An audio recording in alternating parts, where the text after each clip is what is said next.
Shalom Bapak Ibu. Mari katakan damai sejahtera di kanan kiri, muka belakang. Tidak bisa kita salam-salaman. Kiranya menghadirkan sukacita di hari Minggu, hari Tuhan saat ini. Bapak Ibu, saya mengajak saudara mengandaikan perjalanan yang tidak mudah di padang gurun itu.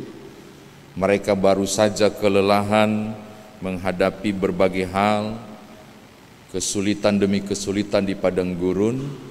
Tiba-tiba terjadi begini Bapak Ibu, stuck. Mereka harus berkemah selama 1 bulan 10 hari, tepatnya 40 hari.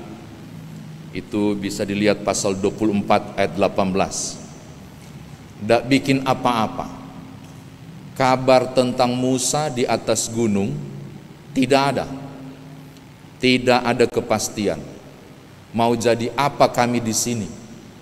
Di gurun, di tempat yang penuh sengsara ini.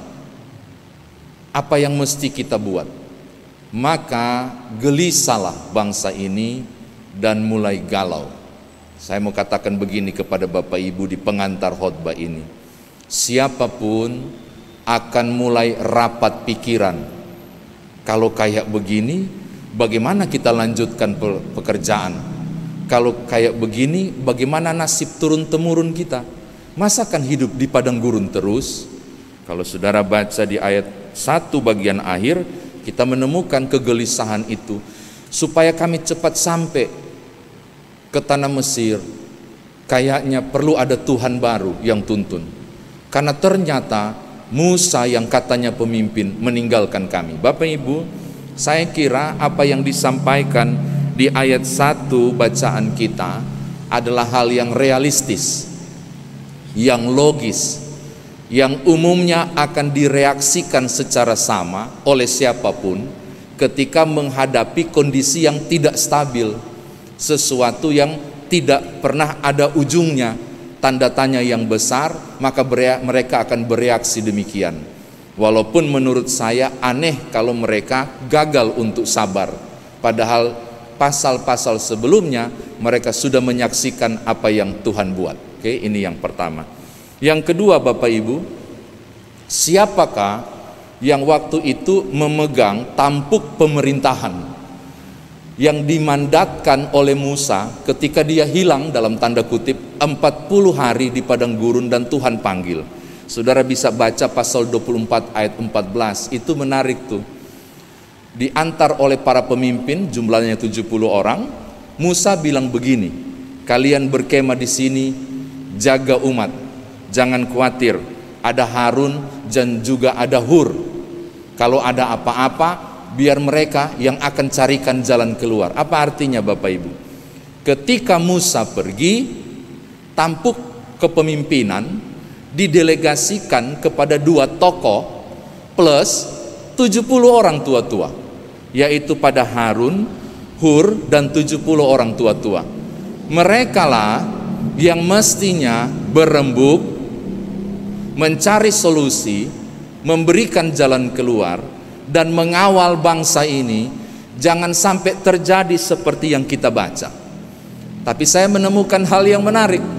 Ternyata 72 orang ini menurut saya tidak mampu melaksanakan fungsi itu. Ini luar biasa ya. 70 orang tua-tua tambah Harun tambah Hur. Seharusnya ketika terjadi kata mengerumuni Harun, tolong lihat ayat 1. Itu kalau di teks asli diterjemahkan mendesak dan memaksanya. Jadi dikerumuni dia, mendesak dan memaksanya. Mestinya Hur barangkali bertindak, 70 orang tua-tua barangkali memberikan sesuatu. Tapi tidak dikisahkan di sini. Apakah kalah suara mereka? Saya tidak tahu. Yang pasti 72 orang ini gagal melaksanakan fungsi mereka. Ini catatan yang kedua. Yang ketiga Bapak Ibu, ini yang fatal. Lihat ayat 4, bagian akhir dimulai dengan tanda petik. Hai Israel, inilah Allahmu yang telah menuntun engkau keluar dari tanah Mesir. Mereka bilang begini toh di ayat 1, buatkanlah kami Allah. Allahnya huruf kecil. Pasal ayat 4 dijawab oleh Harun ketika selesai itu patung itu. Hai Israel, inilah Allahmu yang telah menuntun engkau keluar dari tanah Mesir. Saya penasaran kok bisa sih diterjemahkan oleh Lembaga Alkitab Indonesia dengan A huruf besar, sementara Israel minta A-nya huruf kecil, toh Allah biasa. Allah itu sebenarnya, Elohim itu hal yang lumrah Bapak Ibu, artinya sesembahan itu aja sebenarnya. Tapi kok dipakai huruf A huruf besar, Ele Eloheka He Eluka Meeres Misraim. Misraim itu Mesir, Meeres itu keluar, Eloheka itu Allahmu. Kalau dia cuma mau pakai Allahmu, it's okay, tidak masalah. Tapi dia tambah kata begini, Meeres Misraim. Kata Harun, Meeres Misraim, yang bawa kamu keluar dari tanah Mesir. Itu persoalan. Apakah benar patung itu yang bawa Israel keluar dari tanah Mesir?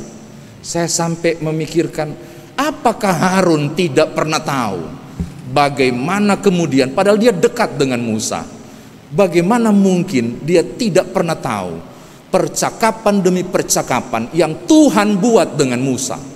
Paling tidak dia melihat di sampingnya ada Musa dengan kekuatan Almighty God yang pimpin. Bisanya dia katakan, ini baranglah yang akan jadi Allahmu, karena dialah yang bawa kamu keluar dari tanah Mesir. Celaka. Di sini menurut saya kebodohan Harun. Fatalnya Bapak Ibu, sampai gemes saya. Tolong lihat ayat 5 di tanda petik. Besok hari raya bagi Tuhan. Saya jangan-jangan salah terjemahan, saya periksa lagi. Haklah Yahweh Mahar. Dia pakai nama Yahweh loh. Yang nggak boleh baca Yahweh ya, Adonai. Itu nama pribadi Tuhan yang Tuhan perkenalkan kepada Musa. Kalau orang tanya siapa namamu, katakanlah kepada mereka, Eye Aser Eye, aku adalah aku. Yang ke depan lahirlah kata Yahweh, nggak boleh sebut Adonai. Dan ajaibnya ini lebih fatal lagi. Harun bilang nama pribadi itu, ini barang ini yang bawa engkau keluar dari tanah Mesir, maka sekarang kita bikin perayaan. Dia sebut nama pribadi Tuhan. Siapapun yang membela Harun, saya mau katakan tidak ada hal yang dapat dibenarkan dari perbuatannya. Ini pemimpin yang cilaka. Dia melakukan tindakan manipulatif untuk cari aman karena desakan yang luar biasa. Pemimpin ini pemimpin yang berbahaya. Kalau tanya ke saya Bapak Ibu, siapa yang paling bertanggung jawab? Harun. Sebab kata-katanya menuntun umat untuk bawa korban bakaran dan persembahan dan melakukan penyembahan baru kepada sesembahan baru, yaitu benda mati dari emas dalam bentuk binatang itu, lembu. Bagi saya persoalannya ada di situ. Andai kata cuma bikin patung doang biasa dan tidak sebut apa-apa, barangkali masih bisa dimaklumi lah, karena dia manusiawi banget, takut dan ngeri. Oke lah, saya akan bikin ya. Tapi dia beri identitas Bapak Ibu. Ini Allah yang bawa kau keluar dari tanah Mesir, namanya Adonai. Celaka dan fatal sekali. Efeknya, sayang kita nggak baca. Bapak Ibu tolong baca sampai habis. Kalimat yang mengerikan ayat 10. Wah, saya saja marah, apalagi Tuhan yang berhubungan langsung dengan ini. Aku akan binasakan mereka, satu pun gak ada yang hidup, habisi mereka. Sampai ayat 11 dan seterusnya, Bapak Ibu akan menemukan merengek Musa.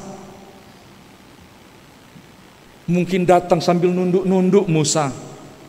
Kasihanilah bangsa ini, Janganlah murkamu bla bla. Silakan saudara baca ya ayat 11 sampai habis itu. Kasihan. Dan bagi saya, inilah pemimpin yang benar. Demi umat dan keselamatan umat, dia mempertaruhkannya. Musa berbeda dengan Harun. Saya kira demikian firman Tuhan ditafsirkan. Nah, sekarang bagaimana Bapak Ibu bawa dalam kehidupan beriman kita? Yang pertama, awal dari musibah iman ini, dalam tanda kutip saya sebut begitu, dimulai dari ketidaksabaran. Saya ulangi, awal dari musibah iman ini adalah ketidaksabaran umat. 40 hari tidak bikin apa-apa. 40 hari terlalu lelah menanti keajaiban. 40 hari tak sabar menunggu tanda yang jelas. Saya mau katakan yang pertama kepada Bapak Ibu, hati-hati. Awal dari musibah iman saudara dan saya juga sangat mungkin datang dari ketidaksabaran. Mentalitas mie instan, tidak ingin berproses, berharap semua serba cepat. Padahal kadangkala Tuhan sengaja berlambat untuk menunjukkan kuasanya menembus kemustahilan bersama saya dan saudara. Saya mau katakan hal yang pertama, Bapak Ibu, hati-hati. Ketidaksabaran acap kali menjerumuskan saya dan saudara, sadar atau tidak, jatuh dalam dosa. Oh, ini warning. Berapa banyak orang yang akhirnya mempertanyakan Allah, padahal dia tidak tahu timing Tuhan itu tetap, kepastian selalu ada, tinggal maukah berproses atau tidak. Ini yang pertama. Yang kedua, sangat mungkin menurut saya mereka dimanipulasi oleh tindakan manipulatifnya Harun, membengkokkan pemahaman iman, disebabkan karena, tolong lihat ayat 4 bagian akhir.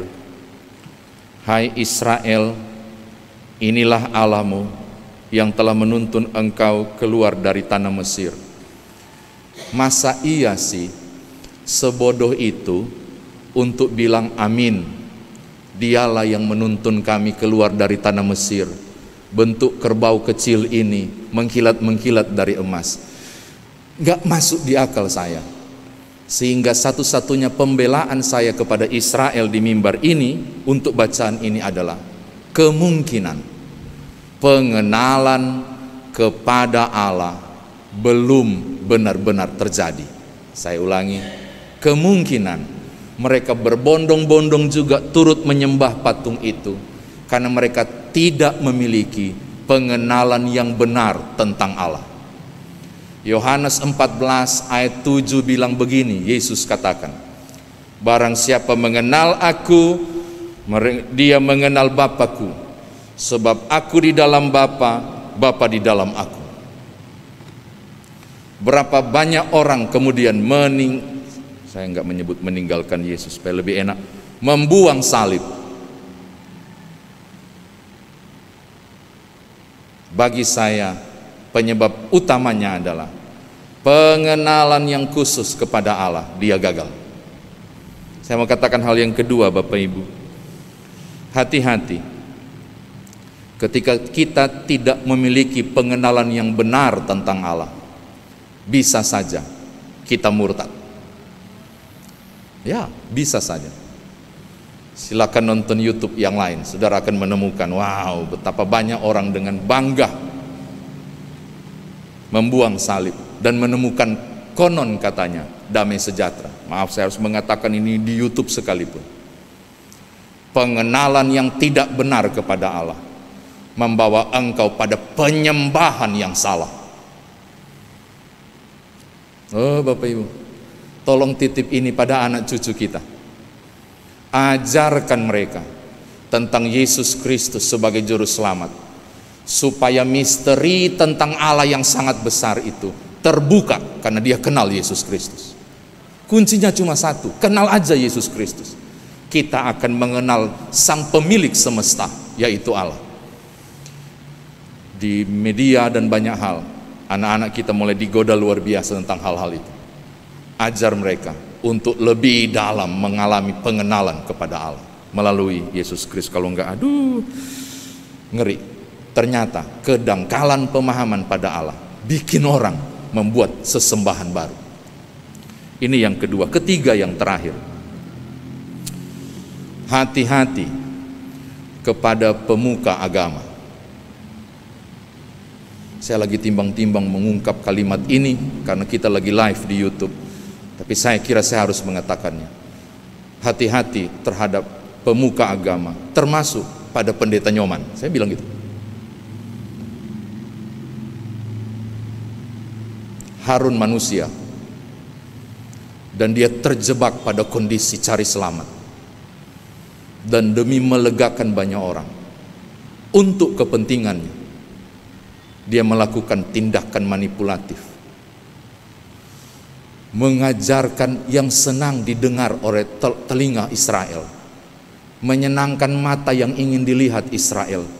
Inilah Tuhan Allahmu yang bawa keluar kau dari Mesir. Itu kan, betul kan? Nah, inilah dia Adonai yang harus kau sembah. Kau buat perayaan, besok bikin persembahan ya. Saya mau katakan hal yang sama. Bapak Ibu minta hikmat, minta tuntunan Roh Kudus. Khotbah macam apapun yang saudara nikmati secara tatap muka seperti ini, atau melalui siaran apapun di media-media jarak jauh, tetap minta Roh Kudus.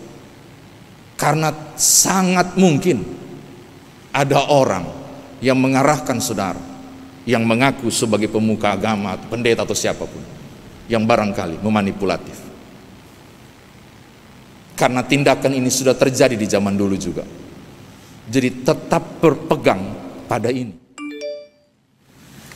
Tetap cari kebenaran yang benar, supaya Bapak Ibu jangan kemudian dibelokkan tanpa sadar oleh siapapun. Bahkan saya mau bilang termasuk oleh saya sekali yang lagi berkhotbah sekarang. Minta hikmat agar terarah yang Bapak Ibu dengar dan diaminkan dengan iman yang benar, supaya kita tidak terjebak pada ajaran yang keliru yang tanpa sadar membuat Tuhan murka. Itu ngeri loh, Keluaran 20 itu.